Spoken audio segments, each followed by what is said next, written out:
தாலா பரக்காத்துஹு. அன்பான சகோதரர்களே, அல்லாஹுவின் கிருபையினால் இன்று அல் பத்ர் ஹஜ் சர்வீஸின் சார்பாக வந்திருக்கக்கூடிய நமது ஹாஜிகளிலே உலமாக்களுடைய ஒரு குழு ஜபலே நூரில் உச்சியில் இருக்கக்கூடிய காரே ஹிரா என்று அழைக்கப்படக்கூடிய ஹிரா குகைக்கு நாங்கள் வந்தோம். அல்ஹம்துலில்லாஹ். நாம் எல்லாம் அறிந்த வரலாறு, பெருமானார் ஸல்லல்லாஹு அலைஹி வஸல்லம் அவர்கள் அல்லாஹுவை நினைத்து தியானித்த மலை, குர்ஆனுடைய முதல் வசனம் இக்ரா பிஸ்மி ரப்பிக்கல்லதி ஹலக் என்று சொல்லப்படக்கூடிய வசனம் இறங்கிய மலை. இந்த மலையினுடைய உச்சியில் இருக்கக்கூடிய ஹிரா என்ற குகையில்தான் பெருமானார் ஸல்லல்லாஹு அலைஹி வஸல்லம் அன்னவர்கள் நுபுவத்தை பெற்றார்கள். ஜிப்ராயில் அலைஹிஸ்ஸலாம் அன்னவர்கள் நேரடியாக வந்து பெருமானாரை கட்டி அணைத்து இக்ரா பிஸ்மி ரப்பிக்கல்லதி ஹலக் என்ற வசனத்தை பெருமானாருடைய கல்பிலே இறக்கிய ஒரு அற்புதமான இந்த மலைக்கு வரக்கூடிய வாய்ப்பினை எல்லாம் அல்ல அல்லாஹ் எங்களுக்கு வழங்கினான். அல்ஹம்துலில்லாஹ். அன்பானவர்களே, உங்களுக்கு ஒரு குறிப்பு, இந்த மலை கடுமையான உயரமாக இருப்பதால் வயதானவர்கள் வருவதை தவிர்த்து கொள்ளவும், அதே போல கடுமையான வெயில் காலங்களிலே அதிகாலை வேளையிலே வந்துவிட வேண்டும், அல்லது மாலை 4 அல்லது 5 மணிக்கு மேலே வருவது சால சிறந்ததாக இருக்கும். காரணம், 10 மணியிலிருந்து 4 மணி வரை இந்த மலையிலே யாரும் ஏறுவதற்கு இந்த அரசாங்கம் அனுமதிப்பதில்லை. மற்ற நேரங்களிலே, வெயில் இல்லாத நேரங்களிலே வருவதற்கு இந்த அரசாங்கம் அனுமதி கொடுக்கிறது. இந்த மலையினுடைய உச்சியில் வரக்கூடிய இடைகளிலே இடையிடையே அமர்வதற்கும் ஓய்வெடுப்பதற்கும் ஆங்காங்கே டீ கடைகளும், அதே போல நம்முடைய தாகத்தை தணித்து கொள்ளக்கூடிய கூல்ட்ரிங்க்ஸ் கடைகளும் சிறப்பாக அமைக்கப்பட்டுள்ளது. அல்ஹம்துலில்லாஹ். மிகச் சிறப்பானது ஒரு ஏற்பாடு. இன்னும் சில காலங்களிலே மக்களுக்கு மேலே ஏறுவதற்கு வசதியாக வாகனத்திற்குண்டான ரோடுகளும் போடப்பட்டிருக்கிறது. இன்ஷா அல்லாஹ் வரக்கூடிய காலங்களிலே யாருக்கு அல்லாஹ் தஆலா அந்த வாய்ப்பை கொடுப்பானோ அவர்கள் பாக்கியம் பெற்றவர்கள். வல்ல ரஹ்மான் இது போன்ற அற்புதமான இந்த வாய்ப்பை நம் எல்லோருக்கும் சிறப்பாக நல்குவானாக. ஆமீன். அஸ்ஸலாமு அலைக்கும் வரஹ்மத்துல்லாஹி தஆலா பரக்காத்துஹு. அன்பான சகோதரர்களே, அல்லாஹுவின் கிருபையினால் நமது அல் பத்ர் ஹஜ் சர்வீஸின் சார்பாக ஜூலை மாதம் 8ஆம் தேதி 35 ஹாஜிகள் உம்ராவிற்காக நாங்கள் வந்திருந்தோம். அல்ஹம்துலில்லாஹ். அல்லாஹ்வின் கிருபையினால் 3 உம்ராக்களை நிறைவு செய்துவிட்டு இன்று எனது நீண்ட நாள் ஆசையான ஜபலே நூருக்கு மேலே அமைந்திருக்கக்கூடிய காரே ஹிரா குகையை காண்பதற்காக நானும் என்னுடைய சகோதரர்களும் வந்திருக்கிறோம். அல்ஹம்துலில்லாஹ். தற்பொழுது ஹிரா குகையை பற்றி தங்களுக்கு மத்தியிலே என்னுடைய சகோதரர் எடுத்துரைப்பார். அஸ்ஸலாமு அலைக்கும் வரஹ்மத்துல்லாஹி வபரகாத்துஹு.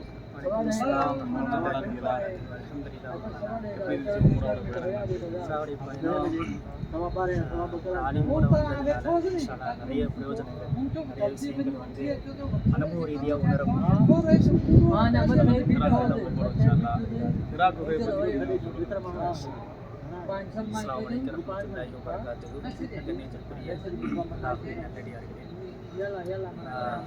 பத்ர் ஹஜ் சர்வீஸ் மூலியமாக நம்ம வந்து 3 உம்ராக்களை முடித்ததுக்கு பிறகு இப்போ உலமாக்களுடைய குழு வந்து ஹிராவுடைய மலை குகையினுடைய நபி அவங்க குர்ஆன் இறங்கின அந்த இடத்த ஒரு உணர்வுபூர்வமாக நம்ம உணரணும், அந்த அனுபவத்தை அனுபவிக்கணும். அப்படிங்கிறதுனால அதுக்குண்டான முயற்சியில் நம்ம மேலே ஏற ஆரம்பிக்க போகிறோம்.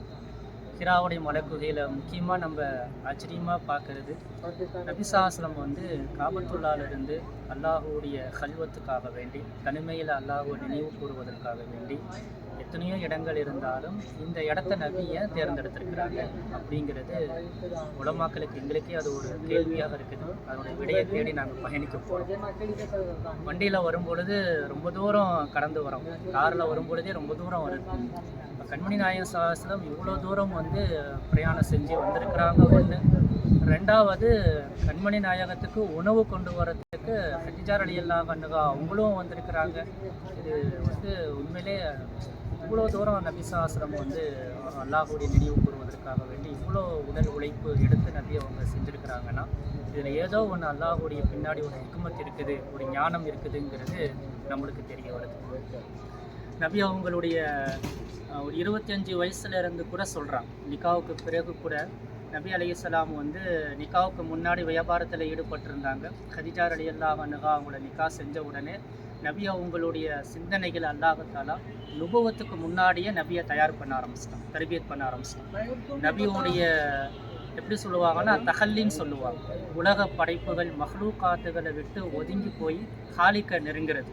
படைச்ச இறைவனை நோக்கி தியானம், இபாதத்துக்கள், வணக்க வழிபாடுகள் செய்ய ஆரம்பிக்கிறது. நபி அவங்க கிட்டத்தட்ட ஒரு 10-15 வருஷங்களாக தன்னை வந்து மக்கள்கிட்ட இருந்து ஒதுக்கி கொண்டு நபி அவங்க ரொம்ப நீண்ட காலங்கள் வந்து இந்த மாதிரி தனிமையில் அல்லாஹ் நினைவு கொண்டே இருந்திருக்கிறாங்க. அல்லாஹ் தஆலா நபியுடைய உள்ளத்தை தயார் செஞ்சிருக்கிறான். நபியுடைய கைஃபியத், நபியுடைய நிலையை அல்லாஹ் தஆலா தயார் செஞ்சிருக்கிறான். இந்த பெருங்கொண்ட இந்த நபுவத்து நபித்துவங்கிற அந்த பணியை சுமக்கிறதுக்கு முன்னாடி நிதானம், பொறுமை, சகிப்புத்தன்மை, அவங்களுடைய உள்ளத்தை அல்லாஹ் தஆலா ரொம்ப தயாரிப்பு செஞ்சிருக்காங்க, தர்பியத் செஞ்சிருக்காங்க. நபி அவங்க 40 வயசுல இருக்கும் பொழுதுதான் நம்ம ஆச்சரியமா கேள்விப்படக்கூடிய, எப்பொழுதும் போல இங்க வந்து நபி அவங்க தியானத்தில் இருக்கும் பொழுது அல்லாஹுடைய ஆச்சரியம், திடீரென்று ஜிப்ரீல் அலைஹிஸ்ஸலாம் அவங்க நபிக்கு முன்னாடி தோன்றி இக்ரா, ஓதுவீராக அப்படிங்கிற பொருள் கொண்ட குர்ஆனுடைய வசனங்களை முதல் வஹியாக கொண்டு வராங்க. வரலாற்றுல சம்பவம் படிச்சிருக்கிறோம். ஆனா ஈசா நபியுடைய காலத்துக்கு பிறகு ஒரு 500-600 வருஷங்கள் கழிச்சு வஹி அப்படிங்கிறது அல்லாஹுடைய ஒரு பெரிய மனித படைப்புக்கு கொடுத்த ஒரு மிகப்பெரிய நியமத். அல்லாஹ் மனுஷனுக்கு வந்து 3 விதமான நாலேஜ் அல்லாஹ் கொடுத்துருக்கிறான். தகீ உஸ்மானி சாப் அவங்க தன்னுடைய கிதாபில் எழுதுறாங்க, 3 விதமா அல்லாஹ் தஆலா மனிதனுக்கு வந்து நாலேஜுடைய கதவுகளை திறந்து வைக்கிறான். ஒன்று, ஐம்புலன்கள் மூலியமா மனிதன் சில விஷயங்களை தெரிஞ்சுக்கிறான். ஐம்புலன்கள் மூலியமா தெரிய முடியாத விஷயங்களை அறிவு மூலியமா மனுஷன் தெரிஞ்சுக்கிறான். கருவறையில குழந்தை இருக்குதுங்கிறத ஐம்புலன்கள்ல நம்ம பார்க்கறது கிடையாது, ஆனா அறிவை கொண்டு நம்மளுக்கு புரியுது. இந்த அறிவை கொண்டு தெரியாத விஷயங்களுக்கு அல்லாஹ் தஆலா வஹியை பயன்படுத்துறான். அல்லாஹ் மட்டும் இந்த வஹீனுடைய பாக்கியத்தை மனிதனோட ஏற்படுத்தல அப்படின்னா மனுஷன் நேர்வழிக்கு சந்தேகமாக கபரு, சொர்க்கம் இந்த மாதிரி வாழ்க்கைகள். இப்ப 500-600 வருஷங்கள் கழிச்சு அல்லாஹோட மனிதனுக்கும் அல்லாஹுக்கும் ஒரு தொடர்பு ஏற்படுது. அந்த தொடர்பு ஏற்பட்ட இடம் இந்த இடம் அப்படின்னு நினைக்கும் பொழுது ரொம்ப ஒரு மனம் குளிர்ந்த ஒரு உணர்வுபூர்வமா ஒரு ஆச்சரியமா பார்க்கிறோம். அல்லாஹ் தஆலா இந்த மனித வர்க்கத்துக்கு முதல்ல ஜிப்ரீல் அலைஹிஸ்ஸலாம் மூலியமாக இந்த குர்ஆனுடைய வசனத்தை இந்த இடத்தை இறங்க சூஸ் பண்ணியிருக்கிறான், இந்த இடத்தை தேர்ந்தெடுத்திருக்கிறான். அப்படிங்கிறப்ப அது என்ன வரலாற்று பின்னணி இருக்கும், என்ன காரணம் இருக்கும், இந்த இடத்துக்கு என்ன பரக்கத்து இருக்குது, அதெல்லாம் தெரிஞ்சுக்கணும்னு ரொம்ப ஆசையா இருக்கு. நபி அவங்க முதல்ல ஜிப்ரீல் அலைஹிஸ்ஸலாம் வந்து ஓதுவீராகன்னு சொன்ன உடனே நம்ம அந்த சம்பவங்கள் கேள்விப்பட்டிருக்கோம். நபி அவங்க எனக்கு ஓத தெரியாதுன்னு சொன்னாங்க, கட்டி அணைச்சி விட்டாங்க. 3 தடவைக்கு மேலாக அதுக்கு பிறகு நபி அவங்க ஓத ஆரம்பிச்சாங்க. இந்த இடத்துலதான் அந்த சம்பவம் நடந்திருக்கு. நபி அவங்க இங்க இருந்து இறங்கி ஓடி இருக்கிறாங்க. நபி வகை இறங்கின உடனே இப்போ நம்ம தங்கி இருந்த காபத்துல்லாவுக்கு அங்கே நபி அவங்க வீடு தான், இங்கேருந்து அவ்வளோ தூரம் வந்திருக்கிறாங்க. இதுக்கு இடையில ஒரு பள்ளத்தாக்கெல்லாம் இருந்திருக்குது, பள்ளத்தாக்கை தாண்டி வந்திருக்கிறாங்க. அங்கே வந்து தன் வீட்டில் படுத்திருக்கும் பொழுது ஹதீஜா ரலியல்லாஹு அன்ஹா அவங்க வந்து சம்மிலூனி போத்தி இருக்கிறாங்க, எழுப்பி இருக்கிறாங்க. இப்போ அவங்க சொன்னாங்க, இந்த மாதிரி ஒரு மனிதர் தோன்றி எனக்கு முன்னாடி இந்த மாதிரி சொன்னாருன்னு சொன்ன உடனே அவங்க சொன்னாங்க, ஹாதா இது வந்து யாருன்னு தெரியாது ஹதீஜாவுக்கு ரலியல்லாஹு அன்ஹா அவங்களுக்கு. ஆனா அவங்களுக்கு அல்லாஹ் கொடுத்த மிகப்பெரிய ஒரு ஒரு ஒரு தர்பியத்துடைய ஒரு முகாந்திரம் பாருங்க. அவங்க சொன்னாங்க, சமூக சேவையில இன்னக்க தஹ்மீலுல் கல்ல வ தக்ஸீபுல் மஅதூம் வ துஈனு அலா நவாயிபில் ஹக்கி, கஷ்டப்படுறவங்களுக்கு உதவி செய்யறீங்க, இந்த மாதிரி நிறைய சமூக சேவைகள் மக்களுக்கு செய்யறீங்க, அல்லாஹ் அவங்களை விடமாட்டான்னு சொல்லி அவங்க ஆர்வப்படுத்தி அதுக்கு பிறகுதான் அந்த வரலாறு நம்ம கேள்விப்பட்டிருக்கோம். இதுக்கு பிறகு நபி அவங்க திரும்பவும் இங்க வந்திருக்கிறாங்க. திரும்பவும் இந்த ஹிராவுடைய மலைக்குகையில வந்து திரும்பவும் வகையுடைய தொடர்பு மறுபடியும் ஆரம்பிச்சது. இதுக்கு பிறகு சில உலமாக்கள் கிதாபுகள் எழுதுறாங்க, இந்த இடத்துல இருந்து பார்க்கும் பொழுது நேரடியாக காபத்துல்லாவுடைய பார்வை காபத்துல்லா மேல படும் சொல்றாங்க. காபத்துல்லாவை கண்களால பார்த்தவாறே நபி அவங்க முராகபால இருந்திருக்கிறாங்க, தியானத்துல இருந்திருக்கிறாங்க. அது ஒரு காரணமா இருக்கலாம்னு சொல்றாங்க. மக்கள் ஏறி வருவதற்கு படைப்பினங்கள் இடையூறு செய்யாம இருக்கிறதுக்கு இந்த இடம் தேர்ந்தெடுத்திருக்கலாம்னு சொல்றாங்க.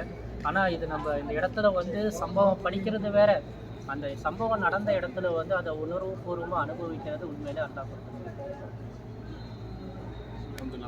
ரொம்ப சிறப்பாக ஹிராவுடைய அந்த வரலாற்றை சுருக்கமாக சொன்னீங்க. அல்ஹம்துலில்லாஹ். இன்ஷா அல்லாஹ் சகோதரர்களே, வாய்ப்பு சொன்னால் எப்பெல்லாம் நீங்கள் உம்ரா வருவீங்களோ ஹிரா குகையில் இந்த ஜபலுல் நூரில் ஏறுவதற்கு முயற்சி செய்யுங்க. அப்படி ஏறும் பொழுது தான் பெருமானார் ஸல்லல்லாஹு அலைஹி வஸல்லம் அவர்கள் பட்ட கஷ்டம், இந்த மலையில் ஏறுவதற்கு எவ்வளோ சிரமப்பட்டாங்க, ரசூலுல்லாஹி ஸல்லல்லாஹு அலைஹி வஸல்லம் அவர்களுக்கு ஹதீஜாம்மா சாப்பாடு கொண்டு போய் கொடுப்பதற்கு எவ்வளோ சிரமப்பட்டாங்கிறத நம்ம ஏறும் பொழுது தான் உணர முடியும். ஒரு நுபுவத்தினுடைய வழியை நாம் அதை அனுபவிக்கும் பொழுது தான் அதை உணர முடியும். அந்த அடிப்படையில் நாங்கள் இன்றைக்கி என்னுடைய உலமாக்களுடைய குழு உம்ரா வந்திருந்தோம். அல்ஹம்துலில்லாஹ் இன்றைக்கி ஒரு நாள் ஓய்வு கிடச்சிச்சு. இந்த ஓய்வில் நாங்கள் இந்த நாளை வீணாக ஆக்கிக்கூடாதுன்ட்டு நாங்கள் இன்ஷா அல்லாஹ் இந்த உலமாக்களுடைய குழு நேரடியாக இந்த ஜபலே நூருக்கு வந்துட்டோம் இன்ஷா அல்லாஹ். இப்போ நாங்கள்லாம் இன்ஷா அல்லாஹ் இந்த மலைக்கு மேலே போக போகிறோம். ஹாஜிகள் இங்கேருந்து இந்த மலையை பாருங்கள் எவ்வளோ தூரம் இருக்குன்னு. கேமராவில் பார்த்தாலே தெரியும், அது சரியான உயரத்தில் இருக்குது.